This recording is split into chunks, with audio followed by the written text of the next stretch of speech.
Olá! O vídeo hoje vai falar da família, vai falar muito do sentimento de culpa na família, quando parece que a base do funcionamento de uma família é a culpa. A culpa permeia as relações, as atitudes, as decisões, e as pessoas podem carregar por uma vida inteira, né? Aquele peso vai arrastando. E o título que eu coloquei na capa, Mentira que Família é Tudo, na verdade me foi inspirado por uma pessoa que, por coincidência, eu estava fazendo aqui o roteiro para o vídeo, e eu recebi uma mensagem de WhatsApp de uma pessoa, e aí eu vi que o nome que ela colocou no WhatsApp foi exatamente essa frase, mentira que família é tudo. Eu falei, poxa, vamos falar sobre isso, né? Vou colocar esse nome porque o vídeo de hoje vai ser exclusivamente sobre os comentários colocados no vídeo anterior sobre sentimento de culpa, e eu vi que a maioria dos comentários tudo envolvia a família. Daí eu falei, nossa, como é importante isso, né? A gente colocar esse foco e perceber e entender essa questão da culpa na família. Porque a família ela pode ser tudo, né? Mas ela pode ser tudo de bom, mas pode ser tudo de complicado também. Então, vamos entender todas essas dinâmicas aí envolvendo a culpa dentro da família, a culpa que é colocada nas pessoas, e enfim.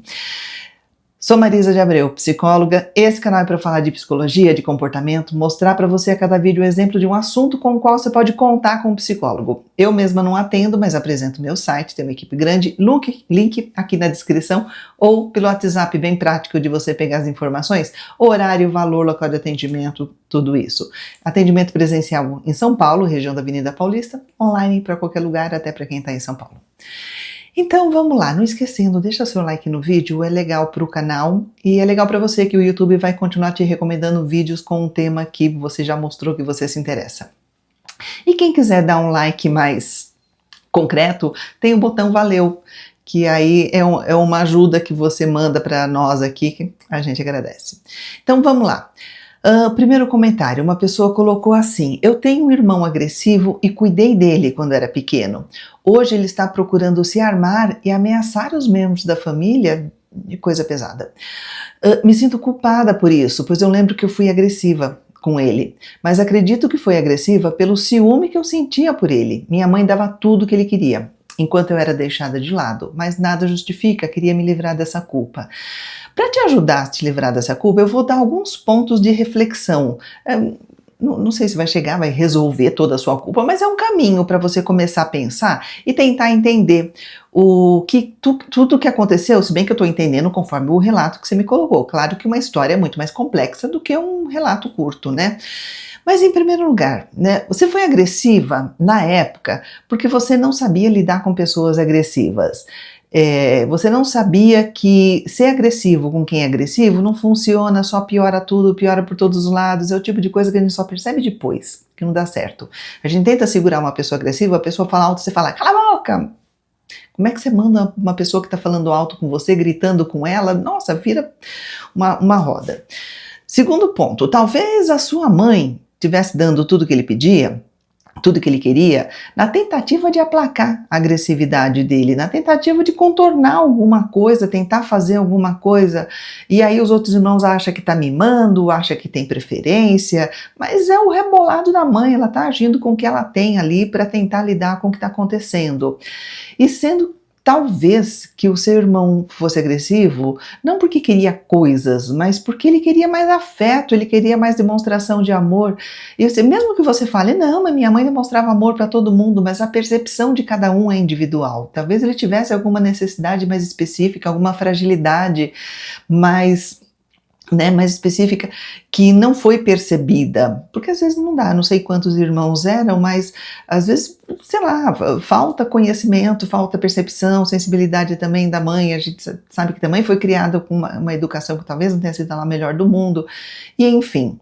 E terceiro ponto, se você percebe que você errou com ele, tenta fazer o que você pode agora para você tentar contornar, para você tentar desfazer, se possível, um pouco dessa situação?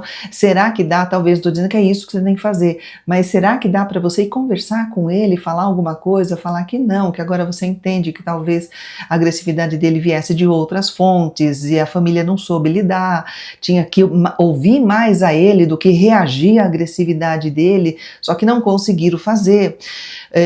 Ou então, se você não conseguir falar com o seu irmão, que às vezes já fechou todas as portas, não tem mais nenhuma janela para se comunicar com esse irmão, talvez você, se trabalhar o que ficou de você, dessa vivência nessa família, talvez ajudar outras pessoas, quem sabe você ser voluntária, sei lá, estou jogando possibilidades para você perceber que você não era aquela pessoa horrorosa, ou você não é mais, né, você não agiu certo, porque você não sabia como agir, mas hoje você pode botar a mão na consciência e falar, não, eu acho que agora tem outras formas, ou então se colocar no mundo com essa proposta, né, de eu não vou mais ser agressivo com quem está sendo agressivo, eu vou tentar entender, conversar, ver o que está faltando nessa pessoa, olhar com mais compaixão ao invés de olhar com ódio, né, porque a gente sabe, a pessoa agressiva, eu já fiz vídeo de bullying e fica muito claro quando você vai observar as pessoas envolvidas, crianças envolvidas em bullying. A que sofreu precisa de cuidados, mas a que está fazendo bullying precisa de muito mais cuidado também. Está faltando muita coisa nela que ela não está sabendo expressar, está expressando no tapa. Então a gente precisa olhar muito para essa pessoa com essa calma, com essa sensibilidade de que tem mais coisa por trás dessa agressividade. Enfim. Outra pessoa, outro caso, ela colocou assim, olha, desde pequena nunca tive muito carinho físico por parte da minha mãe. Lembro que, de fato, um dia eu fui abraçá-la, beijá-la, quando muito criança, e ela me refugou meus afetos, me afastou. Às vezes me questiono se isso de fato ocorreu. É possível essa coisa de você questionar. Sabe por quê? Porque às vezes a situação, a sensação, o sentimento de afastamento é tão forte que a gente fica com a sensação, fica com o sentimento muito presente e não sabe qual foi a cena que te deu esse sentimento, mas não importa, não sei se foi essa cena, se isso de fato aconteceu de concreto ou se aconteceu de forma simbólica, mas é a tua realidade é que tua mãe te afastava, quando você ia lá beijar, abraçar ela, coisa normal, coisa que você estava querendo, talvez ela também quisesse e não conseguisse, e não tivesse rebolado, não conseguisse quebrar a casca dela para receber o teu abraço. Aí você coloca, hoje com 53 anos, eu não consigo ser afetuosa fisicamente com ela. E se me esforço, não me sinto bem, porque você está fazendo teatro, né? Vamos fazer de conta que eu estou sendo afetuosa, só que o sentimento não está ali. Pense numa culpa que eu carrego, penso nessa culpa que você carrega. Só que é o seguinte, a gente precisa entender uma coisa. Quem dá o tom da relação de mãe e filho é a mãe. É o adulto, é quem já viveu mais, é quem tem mais experiência, é quem está no mundo há mais tempo, é quem passa informação, é quem orienta, quem dá normas, quem dá contorno para a vida da criança, é a mãe, pai também. Mas a gente não deve cobrar de quem não tem para dar. A gente sabe que essa mãe também deve ter vivido uma vida que também dura, também seca, também deve ter acontecido coisa. Então a gente não pode cobrar de quem não tem para dar. Não adianta, não vai sair nunca nada, né? Então, o que eu falo para você? Não a culpe, não se culpe, mas entenda a situação, né? De que não ser afetuosa com ela hoje é o resultado do que foi construído, né? Talvez não dê para criar mais afeto, talvez não, mas você pode ser respeitosa, você pode ter outros comportamentos e outros sentimentos bastante positivos com relação à sua mãe, mesmo que esse afeto não, né? Mesmo que o carinho físico, mesmo que o abraçar ou beijar não aconteça nunca mais. Né? E você pode ter afeto por você mesma, isso você pode desenvolver, você pode se perceber uma pessoa que merece esse afeto, apesar de não ter recebido. Isso eu acho que é o mais importante nessa sua história. E eu acho que essa sua história vai tocar o coração de muita gente que está aqui ouvindo, vai se perceber, se espelhar nessa história. Uma outra pessoa coloca a situação assim: gostaria de entender por que um filho é rejeitado e os outros não, em uma convivência e criação dentro da própria casa, mesmo ambiente. Então, cada filho não vive o mesmo ambiente que os outros, por mais que a gente ache que sim, mas está aqui no mesmo espaço físico, está todo mundo aqui ao mesmo tempo, não.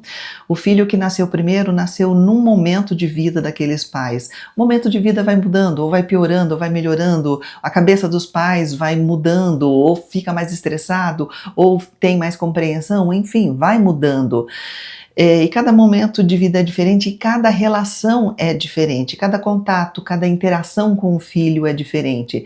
Tem mãe que pode não receber muito bem o contato com um filho que seja mais exigente, por exemplo, um filho que chora mais à noite, um filho que precisa mais dela, que é a sensibilidade desse filho, ela pode considerar não, que aquele filho está cobrando demais, está exigindo demais de mim, e ela não consegue lidar com aquilo, não consegue entender, e aí ela vive uma relação pior mesmo com esse filho, porque aquilo, né? O filho tem amor incondicional aos pais, mas o amor dos pais é condicional. Eu gosto de você se você não me perturbar, gosto de você se você não chorar, gosto de você se você fizer a lição de casa, enfim. E cada símbolo de cada filho é diferente, né, para o pai, é diferente. Então isso a gente precisa considerar também para entender por que é diferente, por que um filho é rejeitado. Se bem que muitas das vezes que a gente considera do filho rejeitado dentro de uma família, a rejeição acaba sendo uma palavra forte demais. Os pais têm uma relação diferente com cada filho. E às vezes quando o filho não tem a relação que ele esperava, que ele queria, que ele precisava, ele pode traduzir por rejeição, que rejeição é muito forte, né? Rejeição é não me queria, não devia estar aqui. E talvez não seja isso. Uma grande maioria das vezes não é isso, não. É só em uma inabilidade ou um outro momento mais difícil que os pais estão. Uma outra pessoa coloca assim: em relação à culpa, eu tenho um ex que sempre me ofendia. Num dia pedia desculpa, no outro já ofendia de novo, e assim sucessivamente ia se repetindo. E no final dizia que eu causava o excesso de ciúmes dele. Eu era a culpada pelo bombardeio de ofensas dele. Então tá, esse é o típico terceirizador de culpa, né? Eu tô fazendo porcaria, eu tô te agredindo, tô te atacando, mas a culpa é sua. Né? É você que faz eu ter ciúmes de você. Não, o ciúmes nunca, o ciúmes é da própria pessoa. Mesmo se tiver alguém provocando ciúmes com coisas que pode ficar ali muito claro, né? A pessoa que chega em casa fala assim: eu encontrei meu ex-namorado. Às vezes nem encontrou, ou encontrou e não estava nada empolgado. E para que vai chegar em casa contando desse jeito? Porque tá querendo cutucar outra pessoa. Você percebe que o ciúmes nem é o principal dessa história. A pessoa que está cutucando o outro, ela está pedindo atenção, ela está falando, me diz que você gosta de mim, me diz. Então, e o outro aí entra na história, e se o outro entra nessa história, quer dizer, porque ele tem a possibilidade de entender, não, você está fazendo isso para me provocar, é alguma outra coisa que você está querendo, né? Você não quer meu ciúme, você quer minha atenção, você quer que eu me confirme o que eu sinto por você, que eu quero estar aqui. Então, e se a pessoa sentiu ciúmes, o ciúme é dela, não é teu, não foi você que mandou esses ciúmes para ela, tá? Eu só espero que você não esteja carregando ainda essa bandeja de culpa, né? Que as pessoas vão jogando e você vai andando com a bandeja de culpa cada vez mais pesada, que você joga essa bandeja longe e não carrega o que não é teu. Aí outra pessoa coloca: Marisa, conheci um pai que era afetuoso com o filho na infância. Mas quando o menino começou a ter as próprias escolhas, de carreira, por exemplo, o pai ficou rude porque o garoto não fazia o que o pai queria e achava certo. Parece que o pai do garoto parece que para o pai, o garoto tinha que ser uma cópia jovem dele, para tomar os caminhos mais acertados do que tomou. O filho começou a pensar por si, e o caldo entornou. Exatamente aquilo que eu falei agora há pouco, né? O pai não gostava do filho, gostava do que o filho fazia. Quando o filho começou a fazer coisas diferentes, ele parou. Não é que não gostava, né? Mas ele não se relacionava com o filho, se relacionava com o que o filho fazia, se relacionava com o orgulho do que o filho poderia se tornar. Mas aí, quando o filho começou a ter escolhas diferentes, a relação estragou. E aí o que eu falei agora há pouco foi a colocação de uma psicóloga que uma vez falou que o filho tem amor incondicional aos pais, mas o amor dos pais pode ser condicionais sim, né? Ou seja, o pai tem aquela coisa, gosto de você, sim. Se você não chorar à noite, se você comer tudo, se você fizer lição, se você escolher essa carreira, se você vestir essa roupa, se você tiver essa orientação sexual, se você, enfim, o pai vai colocando condições, pai e mãe, colocando condições para gostar ou para se relacionar bem com o filho. E o que não é certo, quem que tem que botar a mão na consciência e mudar alguma coisa? É o pai. O que o filho tem que fazer? Se defender, se proteger, ser ele mesmo, continuar no caminho que ele percebe que é o melhor para ele, porque ninguém vai ser feliz fazendo uma coisa que o outro impôs, ainda mais de trabalho, coisa que você vai lá fazer todo dia. Então, o filho tem que ter muito dessa consciência aqui do panorama todo do que vem acontecendo na família dele. Outra pessoa coloca: cresci em uma família onde ninguém assumia seus erros e arrumava sempre um culpado para tudo de ruim, né, no que acontecia. Esse padrão mental foi reproduzido e somente na maturidade pude observar que não aceitavam que tivéssemos falhas e atribuímos nossos dissabores sempre ao outro. Família inteira, uma cultura de família terceirizando a culpa. A falta de autorresponsabilidade causou muitas dores e deixou marcas profundas. Somente com o autoconhecimento estou conseguindo mudar esse padrão repetitivo. Que bom que você está conseguindo mudar. Tá vendo, gente? É possível. Um exemplo de uma pessoa que conseguiu chegar num ponto que ela está se analisando, se estudando, se entendendo, está se conhecendo e percebendo que ela vivia numa família que tinha uma cultura disfuncional, de jogar a culpa para os outros, tudo. Ninguém assume nada, tudo é do outro. Né? O que você vai fazer se a culpa é do outro? Você não faz nada, você cruza os braços, se lamenta, sente e chora, né? E assim você não vive também. Outra pessoa colocou o seguinte: a história é longa, mas é interessante, vale a pena, de trabalho. Esse fugiu um pouquinho da família, mas eu achei interessante, porque às vezes acontece isso dentro da família, uma coisa muito parecida. Ó, sinto culpa, aconteceu o seguinte: me tornei chefe no setor onde 2 pessoas subordinadas a mim são bem mais antigas que eu. Logo, quando eu cheguei, uma dessas pessoas me pediu para fazer um horário diferente e disse que compensaria no final do expediente. Disse que tudo bem e deixou. Já começou daí. Acontece que, depois de meses, essa pessoa começou a chegar próximo ao meio-dia, nunca avisava, nunca perguntava se podia, e eu fiquei tão perplexo com a situação que passei a anotar os horários que ela chegava todos os dias e se ela tinha avisado ou não. Depois de passar uns 10 dias anotando, 10 dias vendo a pessoa fazendo besteira, errando no trabalho, resolvi mandar um e-mail, mandou um e-mail. Não sentou e falou na frente, olha a culpa, olha a dificuldade de encarar, falando da necessidade de cumprir os combinados, de ser pontual.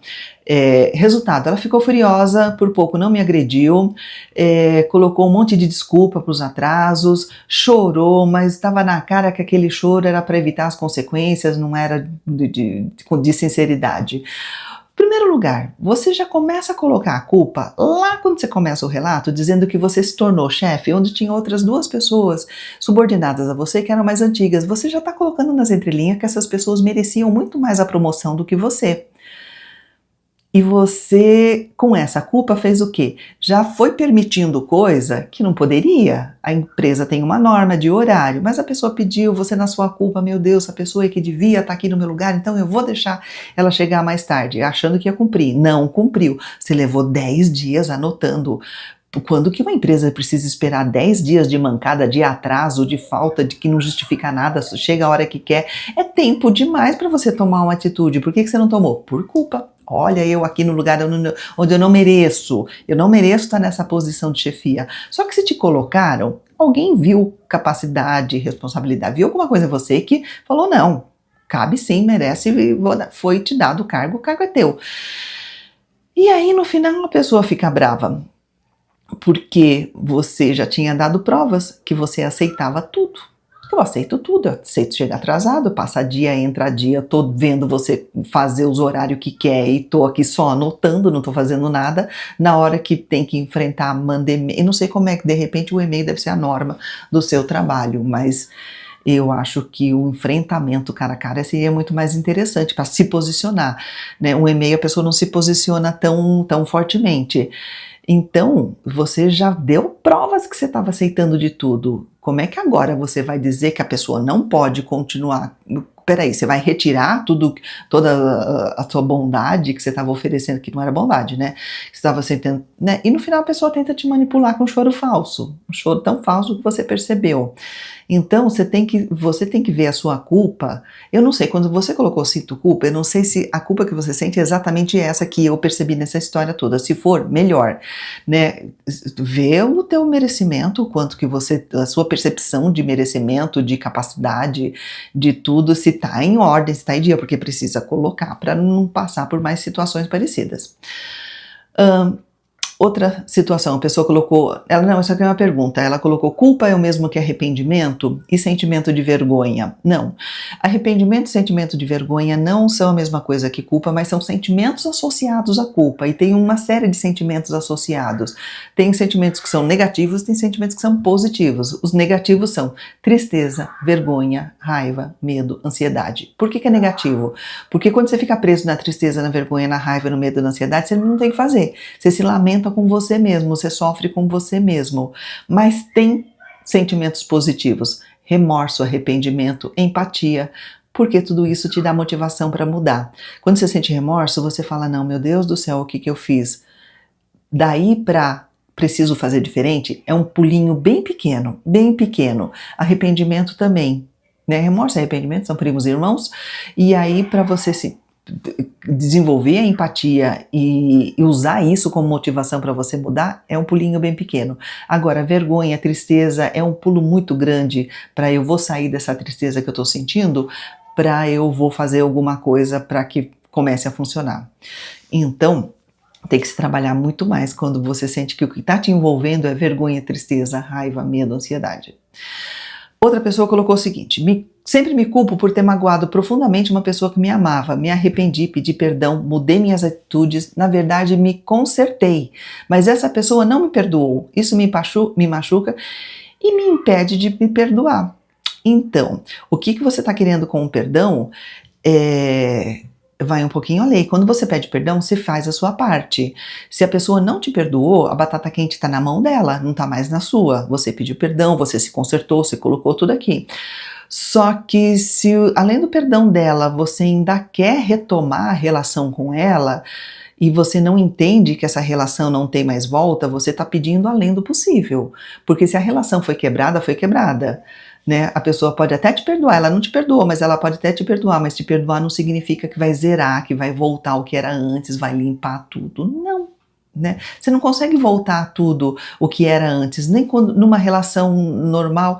Já viu muitas amizades de muito tempo atrás, que era boa, legal, não aconteceu nada de ruim, só se afastaram. Se encontra, às vezes retoma a amizade de onde estava, mas às vezes não retoma, o sentimento não é o mesmo, as vidas mudaram, não retoma, né? Então tem coisa que não vai retomar. Porque perdão não é fazer de conta que nada aconteceu, né? O seu perdão sincero envolve aceitar as consequências. E a consequência é essa: a pessoa está tocando a vida dela. Eu não sei como você sabe que ela não te perdoou. Se ela falou para você: não te perdoou. Se você sentiu no seu coração: não, aquilo não é perdão. Mas entenda que é possível, se ela não te falou nada, é até possível que a pessoa tenha te perdoado. Tá, te perdoou, mas eu vou seguir minha vida, você segue a sua. Tá certo? Tá claríssimo. É assim mesmo. Outra pessoa: eu sinto culpa por não gostar de uma pessoa que gosta de mim, me ama, faz tudo por mim. Já tentei explicar, mas a pessoa não entende. Com certeza ela entende, ela só não quer entender, né? Ela não quer sentir, ela entende racionalmente, mas não sente aquilo como verdade. Então eu continuo. Você continua com a pessoa. Me dá pena e muito triste se sentir rejeitado. Então, para ele não se sentir rejeitado, você continua com a pessoa. Eu gosto do que ele me proporciona, mas não de retribuir esse sentimento. Você gosta do que a pessoa te proporciona, mas você finge que está retribuindo, você dá expectativa. Olha quanta mentira deve ter nessa relação. Se você finge que retribui, mas não retribui, continua do lado da pessoa, faz ela pensar que tem alguma coisa em você que pode desenvolver, que dá esperança para a pessoa. Mesmo falando para a pessoa que você não gosta dela, do mesmo jeito que ela, se manter nessa situação, você está passando outra mensagem, você está passando uma esperança inútil, porque você não sente, sentimento a gente não cria, não inventa, não, né? Quanta gente na minha vida eu já não pensei, poxa, eu queria muito gostar dessa pessoa, só não rola. Então a gente tem que usar a nossa compaixão, que você disse que você tem dó dela, a gente tem que usar a nossa compaixão para ajudar as pessoas, e se manter ao lado dessa pessoa não está ajudando ela, não. O sofrimento dela está sendo esticado, porque a expectativa dela está sendo esticada. Pensa nisso. A última colocação, a pessoa escreveu: sinto mais culpa por coisas que eu não faço do que pelas coisas que eu faço. Culpa por não responder quem me ofende. culpa por não colocar minha opinião, por não querer ter atrito com o outro, principalmente culpa por dar muita importância para as pessoas que demonstram que não dão a mínima para mim.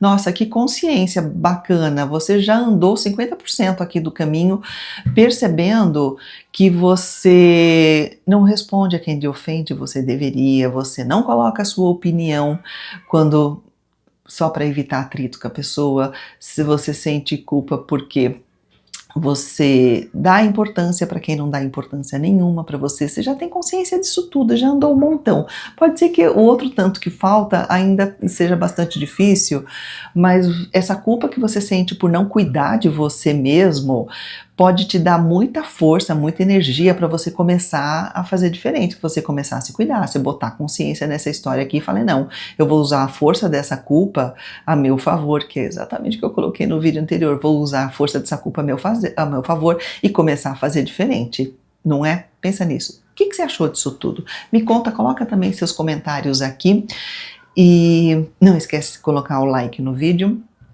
se você gostou. Acho que se você chegou aqui você gostou. Se inscreve no canal se não tiver inscrito ainda. Botão valeu para quem quiser colaborar. Obrigada por me assistir.